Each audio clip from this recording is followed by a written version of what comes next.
Baik, Assalamualaikum warahmatullahi wabarakatuh. Kami di sini akan melakukan presentasi untuk memenuhi tugas dari analisa Big Data. Adapun di sini judul dari tugas presentasi kami adalah bagaimana ekstraksi informasi dari Big Data yang tidak terstruktur. Di sini ada anggota dari tim kami. Yang pertama ada Khairul Iksan, kedua ada Muhammad Rafir Sekolah, dan ketiga saya sendiri Munawir Rahmal. Baik, untuk slide kali ini akan dibacakan oleh Khairul Iksan. Pada waktu lupa dipersilakan. Pendahuluan. Proses ekstraksi informasi digunakan untuk mengekstrak informasi penting, terstruktur dari data tidak terstruktur dalam bentuk entitas, hubungan, objek, peristiwa, dan lain-lain. Informasi yang diambil dari data tidak terstruktur digunakan untuk menyiapkan data untuk dianalisis. Oleh karena itu, transformasi data tidak terstruktur secara efektif dan akurat dalam proses information extraction akan meningkatkan kemampuan analisis data.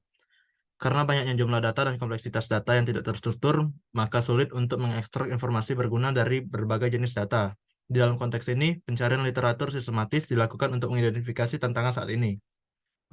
Kontribusi utama dari pekerjaan ini ada dua.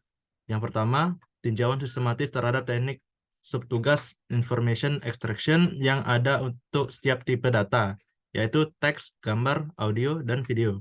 Kedua, taksonomi penelitian information extraction dirancang untuk mengidentifikasi dan mengklasifikasikan tantangan dalam lingkungan big data. Kategori utamanya adalah tantangan terkait tugas dan tantangan terkait data tidak terstruktur. Next. Metodologi penelitian, tinjauan literatur sistematis, SLR, adalah proses mengidentifikasi, memilih, menganalisis secara kritis temuan penelitian untuk menjawab pertanyaan penelitian yang diidentifikasi. Transparansi, kejelasan, integrasi, fokus, kesetaraan, aksesibilitas, dan kelengkapan adalah prinsip utama dari SLR. Ini adalah gambaran komprehensif dari literatur yang ada mengenai pertanyaan penelitian yang diidentifikasi. Proses SLR dibagi menjadi 3 fase utama, yaitu perencanaan, implementasi, dan peninjauan laporan. Next. Merencanakan tinjauan. Berikut adalah tinjauan rencana. 1. Setelah menyusun tinjauan, penelitian disempurnakan dan dipilih berdasarkan kriteria inklusi dan eksklusi. Studi yang dipilih ditinjau relevansinya dengan tujuan penelitian. Proses seleksi diawali dengan membaca judul penelitian yang akan dipilih. Kajian-kajian tersebut kemudian disaring berdasarkan abstrak dan kata kunci. Dan terakhir akan diseleksi dengan membaca artikel selengkapnya. 2. Oke. Ekstraksi informasi dari teks. Ekstraksi informasi dari teks. Istilah NLP mengacu pada metode yang menafsirkan informasi lisan atau tertulis dari orang-orang. Untuk memproses bahasa manusia menggunakan NLP, berbagai tugas seperti terjemahan mesin, sistem tanya-jawab, penyajian informasi, ekstraksi informasi, dan pemahaman bahasa alami merupakan tugas tingkat tinggi. Proses ekstraksi informasi adalah salah satu tugas terpenting dalam analisis data, KDD, dan penambangan data yang melibatkan penggalian informasi terstruktur dari data tidak terstruktur. Information extraction didefinisikan sebagai mengekstraksi instance kelas yang telah ditentukan sebelumnya dari data tidak terstruktur, membentuk entitas terstruktur dan unik, serta hubungan di antara mereka. Ide inti dari teks information extraction adalah mengubah data tidak terstruktur menjadi data terstruktur dengan menandai informasi semantik. Name Entity Recognition, NER, adalah salah satu tugas penting sistem information extraction yang digunakan untuk mengekstrak entitas deskriptif. Ini membantu dalam mengidentifikasi entitas generik atau independent domain seperti tempat, orang, dan organisasi, serta entitas spesifik domain seperti penyakit, obat-obatan, bahan kimia, protein, dan lain-lain. Next. Relation extraction adalah subtugas dari information extraction yang mengekstraksi hubungan konten antar entitas. Entitas dan hubungan digunakan untuk memberi anotasi data secara akurat dengan menganalisis sifat semantik dan kontekstual data. Kebanyakan teknik relation extraction tradisional mengekstraksi hubungan satu ke satu antar entitas karena terbatasnya jumlah teks masukan. Dalam hal ini, hubungan banyak-banyak diidentifikasi dari kumpulan data berskala besar sehingga mengurangi waktu dan meningkatkan efisiensi kinerja.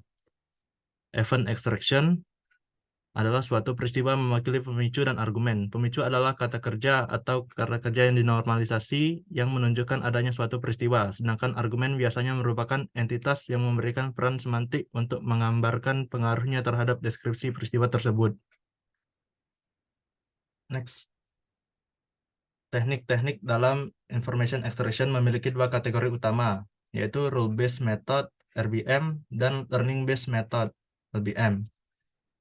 Hasil dari tinjauan ini mengidentifikasi bahwa learning-based method lebih populer di dalam sebuah penelitian akademis dibandingkan rule-based method. Tetapi rule-based method juga penting dan tidak dapat diabaikan.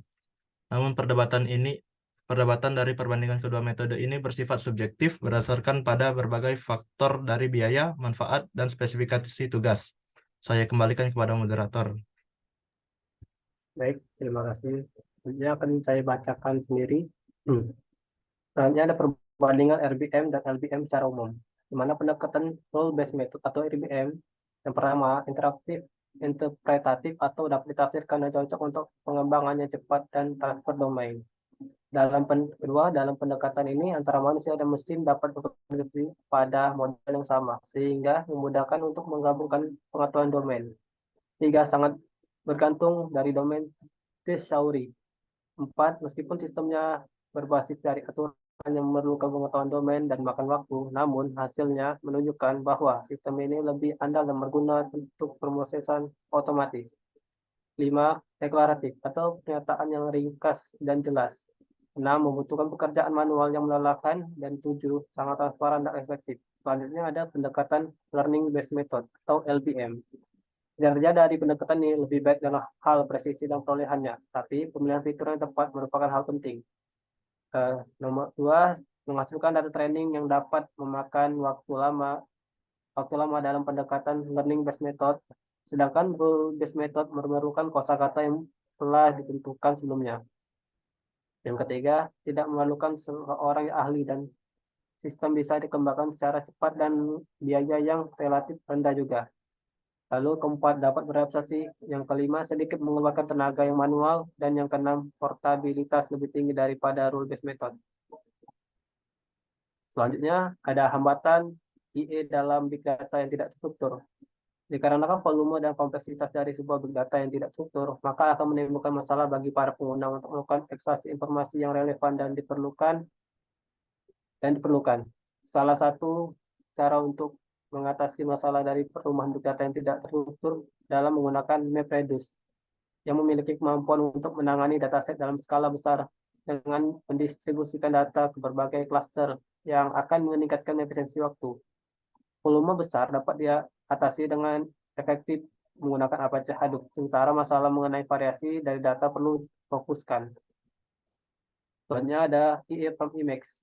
Yang pertama ada Visual Relation Detection. Dalam hal ini, Visual Relation Detection atau deteksi hubungan visual akan mengekstrak informasi dari interaksi antara objek dalam gambar, lalu representasi semantik objek akan diberikan dalam bentuk yang triplet, yaitu subjek, predikat, dan objek. Hal ini akan bermanfaat bagi pengambilan informasi berbasis konten, pertanyaan visual, pencarian kalimat ke gambar, dan lain-lain. Tantangan utama dalam visual relationship detection atau deteksi hubungan visual yaitu intra-class variance, long tail distribution, dan class overlapping atau tumpang tindih kelas. Untuk long tail distribution dapat diatasi dengan vektor spasial untuk distribusi triplet yang tidak seimbang. Selanjutnya ada text recognition atau pengenalan teks adalah proses untuk mengidentifikasi kata-kata yang membentuk karakter yang memiliki makna. Tugas text recognition berkaitan dengan OCR atau Optical Character Recognition. Untuk mengenali karakter gambar atau dokumen yang dipindai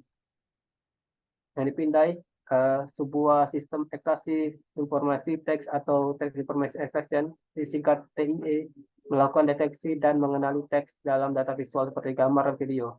Lalu konten visual dapat dikategorikan menjadi konten perseptual dan semantik. Yang selanjutnya ada face recognition di mana face recognition atau pengenalan wajah ini adalah proses identifikasi dari individu berdasarkan fitur-fitur wajah mereka yang unik. Fitur-fitur ini dikategorikan menjadi fitur internal dan eksternal, di mana dalam hal ini menguji peran fitur tingkat tinggi, high PS, dan tingkat rendah, low PS. Dalam face recognition telah melakukan berbagai teknik untuk melakukan pengenalan wajah pada dataset yang berbeda. Akan tetapi teknik tradisional yang telah dilakukan memiliki keterbatasan dalam menangani dataset gambar berukuran besar berkualitas rendah. Sedangkan dalam deep learning menghasilkan hasil lebih baik untuk dataset gambar berukuran besar berkualitas rendah dengan arsitektur dan parameter hyper optimal. Selanjutnya ada audio EA. Yang pertama, acoustic event detection atau disingkat AED. Dalam bidang adalah bidang yang bertujuan untuk memproses sinyal audio berkelanjutan dan mengubahnya menjadi deskripsi yang simbolis. Subtugas dalam acoustic event detection ini berkaitan dengan identifikasi dan klasifikasi peristiwa atau suara dalam data audio. Tujuannya adalah untuk mengidentifikasi peristiwa-peristiwa ini dalam data audio sehingga informasi yang relevan dapat diekstraksi dan atau digunakan untuk tujuan analisis. Selanjutnya ada automatic speech recognition atau disingkat ASR, merupakan tugas untuk mengenali dan mengonversi ucapan menjadi medium lain seperti teks. Karena itu ASR juga dikenal sebagai speech to text atau disingkat STT. Tugas dalam automatic speech recognition ini fokus pada identifikasi dan penulisan teks dari ucapan yang terdapat dalam data audio. Hal ini bermanfaat dalam aplikasi seperti tulisan wawancara, percakapan telepon, dan mengubah ucapan menjadi teks untuk analisis teks lebih mendalam. Selanjutnya saya serahkan pada Raffi Rizky kedua.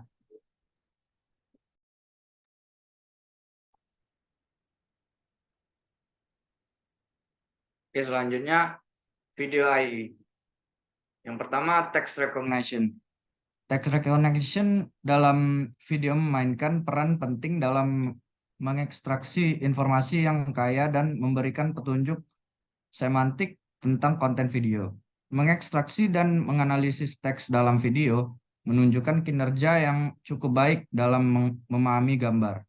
Ada beberapa metode yang dipakai di sini, seperti teks keterangan atau caption text, dan teks adegan atau scene text, di mana teks keterangan memberikan informasi semantik tingkat tinggi dalam keterangan, perjalanan, dan teks tambahan. Sedangkan teks adegan seringkali disematkan dalam gambar seperti rambu jalan, label, dan lain-lain.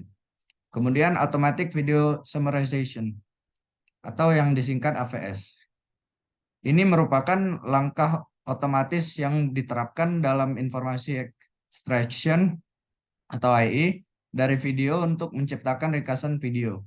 Sasaran utama AVS ini adalah menghasilkan ikhtisar singkat dari isi video yang lebih panjang dan rumit. Dalam konteks AI dari video, AVS memungkinkan pengguna atau sistem untuk dengan segera memahami materi penting dari video tanpa perlu menonton seluruhnya. Dynamic video summarization adalah ringkasan video dibuat dengan mengekstraksi segmen tertentu dari video yang mencerminkan konten atau semantik penting dari video aslinya. Static video summarization adalah frame-frame yang dianggap paling penting dalam video dan mencerminkan momen-momen signifikan. Selanjutnya,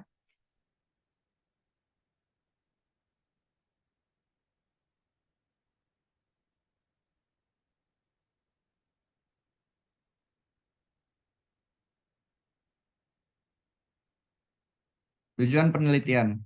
Nah, tujuan dari penelitian ini adalah untuk mengeksplorasi kemajuan teknik information extraction atau AI dalam beberapa tahun terakhir.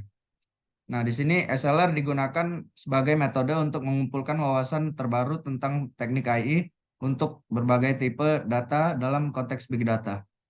Dalam memenuhi tujuan penelitian ini, literatur yang paling relevan dan terbaru mengenai teknik AI, data teks, gambar, audio, dan video telah diklasifikasikan menurut AI subtext seperti gambar di bawah ini. Bisa dilihat sendiri figur 4. Nah, selanjutnya peran penting teknik AI dalam Big Data. Teknik AI adalah kunci untuk mengatasi tantangan yang dihadapi oleh Big Data, termasuk dalam analisis data teks, gambar, audio, dan video. Inefisiensi dalam teknik AI dapat berdampak negatif pada kinerja analisis dan pengambilan keputusan dalam Big Data, sehingga memperkuat urgensi penelitian ini. Next.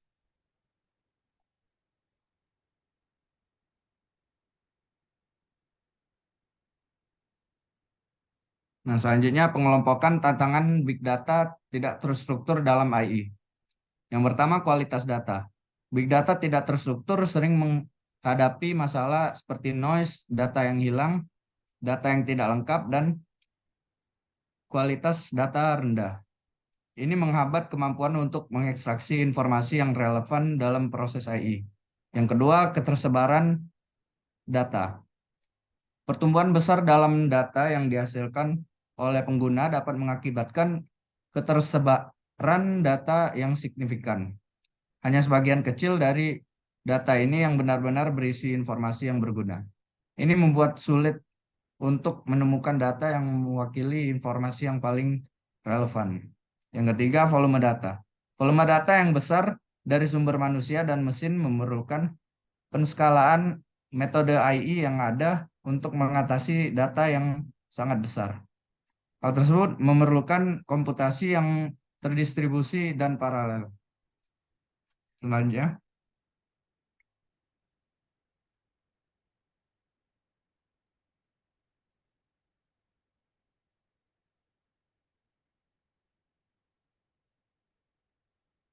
yang keempat, dimensi dan heterogenitas.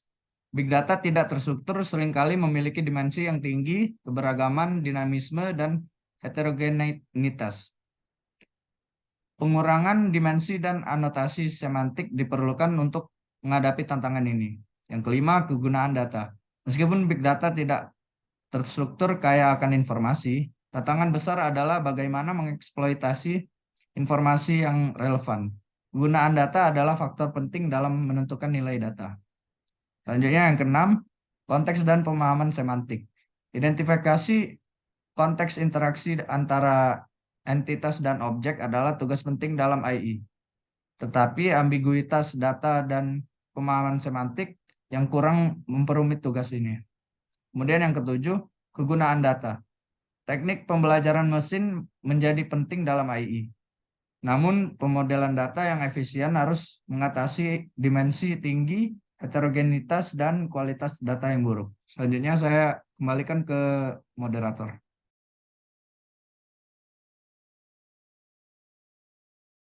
Baik, mungkin yang terakhir adalah kebutuhan akan sistem AI yang terkonsolidasi untuk data besar multidimensi tidak struktur. Di mana bisa dilihat sendiri, analisis kritis terhadap literatur yang dipilih dalam STRN ini masih banyak tantangan dan data khusus untuk AI dalam Big Data.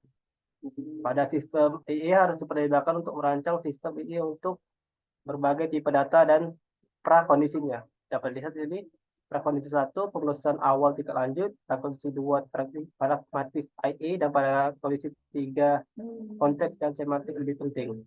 Dan yang terakhir prakondisi 4 pemilihan teknik. Mungkin ini sekian dari presentasi kelompok kami. Jika ada salah dan ucapan kata mohon maaf, pada Allah saya minta. Wabillahi taufiq wal hidayah. Wassalamualaikum warahmatullahi wabarakatuh. Terima kasih.